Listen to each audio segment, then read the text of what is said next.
they're asking us for break-even points. And what that means is that your profit is 0. If you take your revenue and you subtract it by your cost, that it should equal 0. So to do that, you got negative 3x minus 6x squared for revenue. And we want to subtract that by our cost.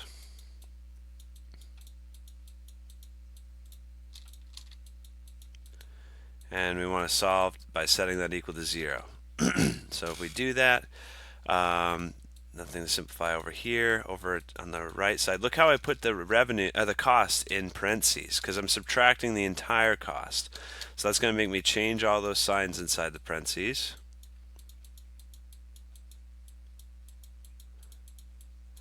And then we can combine like terms. So there's no like term with negative 6x squared. You've got 143 plus negative 3, that makes 140x. And then plus 450, and then we set that equal to 0. Now with some of these, sometimes you could factor them. I don't think you can divide that by 6 though, right? No. Some of these you can factor, but you could never go wrong by using the quadratic formula. It'll always lead you to the solution. Remember the quadratic formula, you can Google it real quick if you don't remember the exact formula, but I'm going to say it out loud here. It's negative b. So b is the coefficient of the x to the first power. So negative b plus or minus the square root of b squared minus 4 times a times c all over 2 times a. Okay, and then we got to simplify. So 100 inside that radical, I'm going to do 140 squared first, and then I'm going to copy that to my clipboard. Now look, this is times a negative, so that's going to be subtraction there, right? Oh wait, times a negative is going to be adding. Sorry. Times a negative means it's going to change from subtraction to a positive. So we're going to be adding those two. So that's what the inside of the radical should be, 30,400.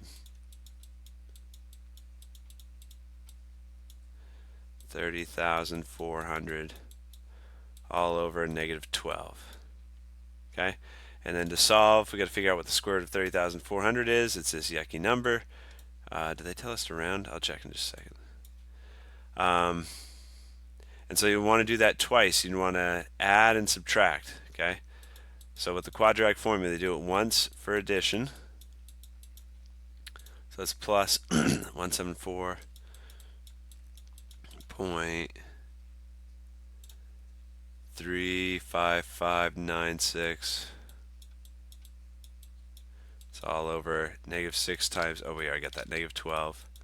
And then you do it again once for subtraction. Okay, negative 140, and then instead of plus all this stuff, then you do minus all that stuff. Way easier to write with paper and pencil, huh? Okay, and then you simplify both those. I think we'll just do one because same thing on that one. And then so to finish solving, we got two solutions. You just have to finish this out with a calculator. So I've got this crazy decimal number. And subtract 140 because that's the same thing as adding a negative 140, and then I'm going to divide it by negative 12. So x is negative 2.86 roughly. That's what this one turned out to be. And then over here I've got this as a negative number though, so further back in the negatives, but then I'm dividing it by negative 12, so the other one is 26.20 when you round to the second decimal place. What does Newton want here? Let me find the problem. Oh, well, let me search. That's not the same one. I'll check it to make sure, but that's what I got for a solution. Usually they say nearest whole number sometimes. So negative 2.86, the nearest whole number is negative 3. 26.20, nearest whole number is 26. Okay, so it's a good thing I checked because Newton says this is right. Newton says this is wrong though, and I'll show you why. Look, our revenue function is this right here, right? A is negative, which means it opens downward like this, something like this. And so we found one of the crossing places was negative 2.86, but Newton is saying, hey, you can't sell negative 2.86 units. I didn't realize that I don't even know if it says it. Maybe it says it in a part of the problem I cut off, but apparently these are units of items that we're trying to sell. So since you can't sell negative 2.86 units, they want you to round up to the nearest whole unit. So they want you to say 1 unit.